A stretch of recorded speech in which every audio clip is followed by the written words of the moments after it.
In 2023, Turkey just accomplished something incredible. Thanks to its beautiful nature, incredible culture and relatively cheap prices, the country has been one of the fastest growing tourism industries in the world for the past 2 decades. But now finally, they have claimed a place in the top 3 most visited countries in the world.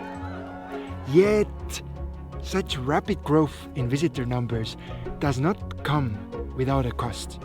I'm sure you have heard stories about pushy salesmen and scammers. I think we got ripped off a little bit. But here's the thing.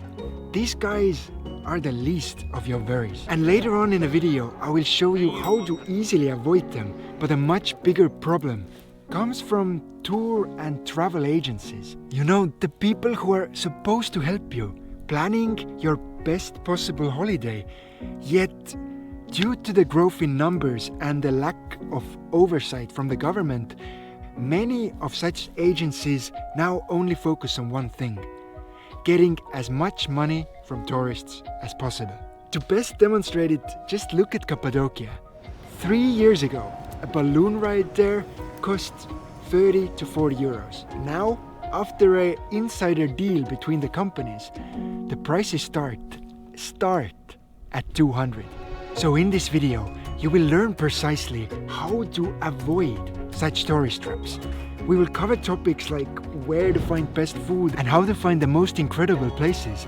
And by the end of it, you will know exactly how to be more than just a tourist in Turkey. And you'll have the skills to plan your own unique Turkish holiday that is 100% you. But first and most importantly, why would you even trust the words of some random dude who's sitting in a sand in the middle of plastic bottles? I'm Joe, and in the last 3 years, I've had the privilege to spend more than 6 months in Turkey. I have independently visited all the major sites in the country, and well, this is how my Google Maps of the place looks like. And the reason why I've decided to put this video together is quite simple. Lately, 2 of my Turkish friends have told me that to them, I am more than just a tourist in their country. At first, it was like a nice compliment, but then I started to think about it, and it actually has nothing to do with me. The only reason they say it is because I've spent so much time there, and through trial and error, I figured out few simple things that help me navigate the country and people much better. But here's the thing, although I had to spend months learning those things, then they're not hard. Pretty much anyone can learn them in no time, and this is why the whole video is going to be divided into 5 chapters, each of them teaching you a simple skill that will totally transform your whole travel experience. So, let's jump right in. The first thing we need to ask ourselves when visiting a new country is quite often the same. What do we even want to see in this place? If you book your Turkish holiday through an agency, then most probably they will take you to Istanbul. That's without a doubt the longest line I've ever seen. Then, after a cruciating 16-hour round trip in a bus, you get to see some hot air balloons in Cappadocia. And maybe, if you're lucky, after another sweaty day in a tour bus, you'll see Pamukkale, the white cotton mountain. But what if instead of spending hundreds of dollars on balloon rides, you would actually want to see ancient wonders of the world, which by the way Turkey has 2. Or maybe you would prefer a secluded paradise beach to a city with nearly 20 million inhabitants. Well, luckily this country is huge, diverse, and offers something for everyone. The only obstacle is knowing where the things are located. For example, the best historical sites can be found in the west, yet the most unique culinary masterpieces can be tasted in southeast. And for some incredible natural wonders, I would stick to the central part of the country. Honestly, I could spend hours telling you all about the places worth visiting in Turkey. But since we're trying to keep this video simple and to the point, I'll just say that we have also listed all the best places and 6 example itineraries in our travel guide. And in the end of this video, I will tell you how you can access the guide. But to summarize the first point, start by spending some time with Turkish map. Mark down the places that truly interest you, and this will act as a structure of your journey. Trust me, once you have this figured out, it is actually very easy to organize transport and accommodation around those places. And it also saves a lot of time, as you get to avoid the hours-long tour bus rides. Alright, now that we've figured out the structure of the holiday, let's move on and start adding meat to the bones. And I mean it literally. Cheers. Every time I visit this country, I tend to gain around 5 kilos. And it's no secret that Turkish food is famous all over the world. Yet thanks to one simple mistake, most visitors never get to experience the true magic of Turkish cooking. To put it simply, we tourists just don't know where to eat. Steak, fish, pizza, kebab, cocktail, soup, bidet. It's a perfect example of restaurants you should avoid. Firstly, it means that visitors often tend to eat near touristic places, where restaurants have much higher prices and lower quality food. The same thing stands true for most hotel restaurants. But if you do wish to taste the real thing, there are just 2 simple rules to follow. First, you should know that Turks have very high standards for their own food. Food is one of the most important parts of Turkish culture, and they are literally willing to drive hours just to visit a certain restaurant. Oh wow. So seeing a long line of locals in a place is always a very good sign. But secondly, it's common in this country that a restaurant only focuses on making 1 or 2 different dishes. Well, I guess that's just simple logic. If the menu just has 1 dish instead of 20. It's pretty amazing. It has the responsibility to fill all of the holes in my soul.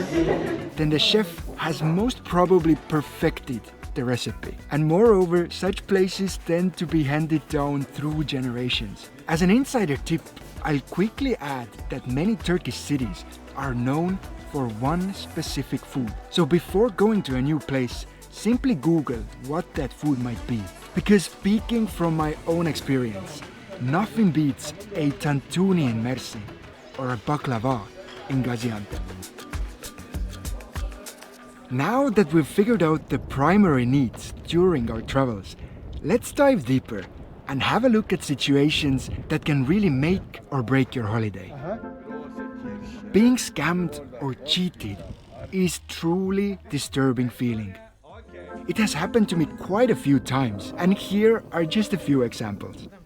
In Antalya, a shoe shine asked me 50 euros to put some paste on my flip-flops. He wanted a lot of money from us. In Bodrum, I was offered free tea so that later I could be guilted into buying overpriced goods. And sadly, in almost every tourist market, there is this one annoying guy who either physically or verbally How are you, sex machine? makes you feel uncomfortable. Yet as I mentioned in the intro, these guys are actually much smaller problem than they seem to be. You see, first of all, they only operate in very touristic places. And shopping just few blocks away from tourist hotspots is the easiest precaution to this problem. But of course, I understand that as tourists, most of us will probably end up in 1 or 2 of such markets. And then, just remember that there is a very common thing in Turkish shopping culture. When in a market, Turks always try before they buy. So if you are offered something, it never comes with the obligation to purchase. And when you do feel uncomfortable, do not hesitate to leave or even call help. The last thing those salesmen want is attention. They know they're in the wrong, and although it might sound strange, then locals hate those people even more than tourists. It's quite simple. those few bad apples ruin a reputation for the whole nation.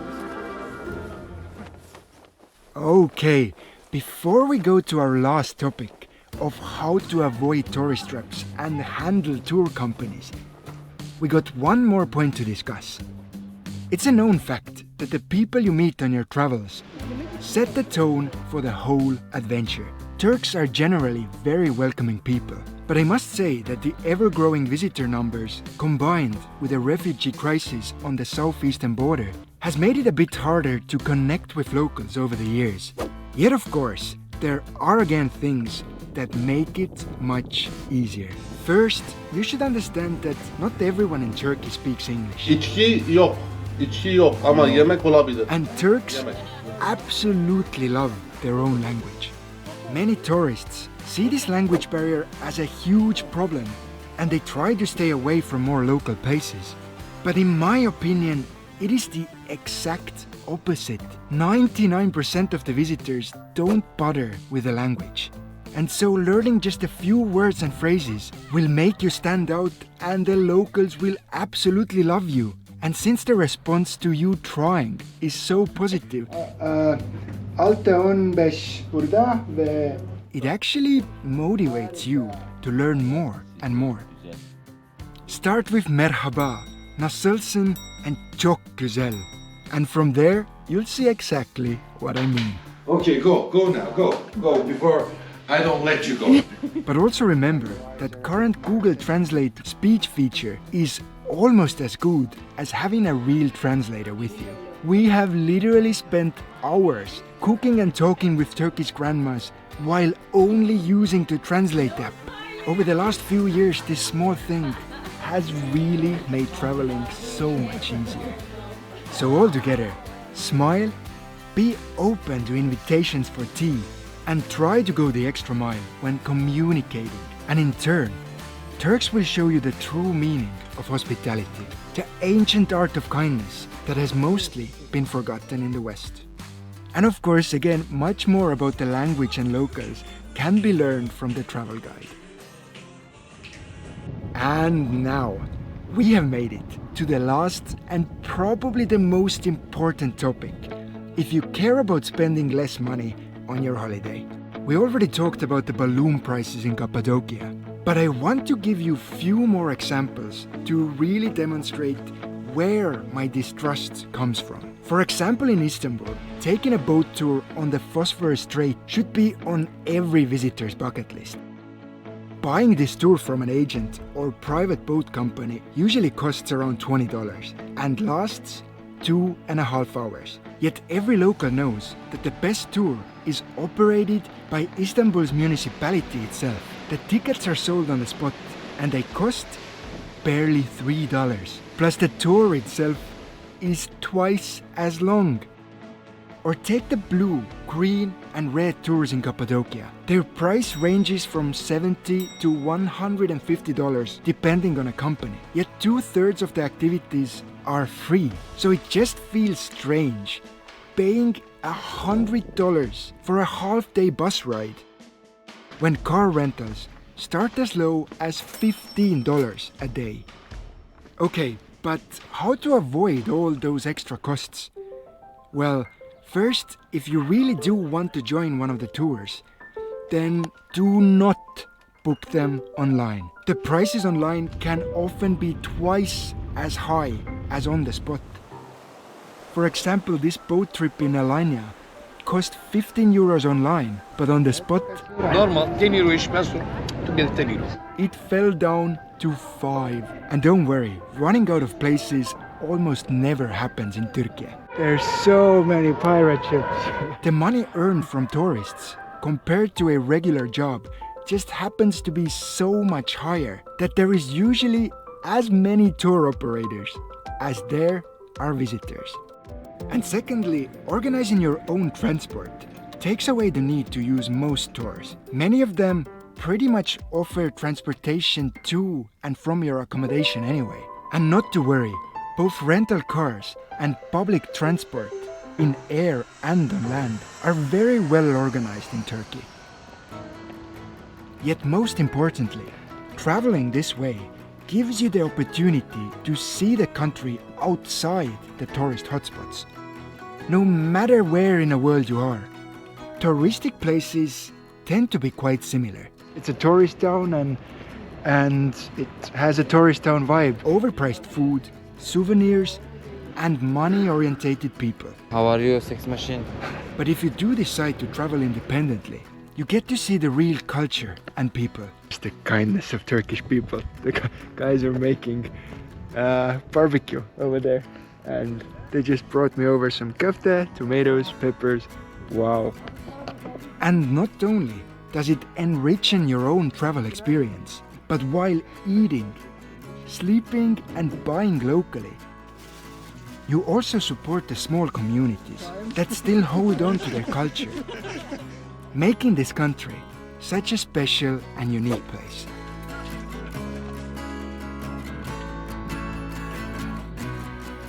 Friends, hopefully this video helped you understand Turkey a little bit better.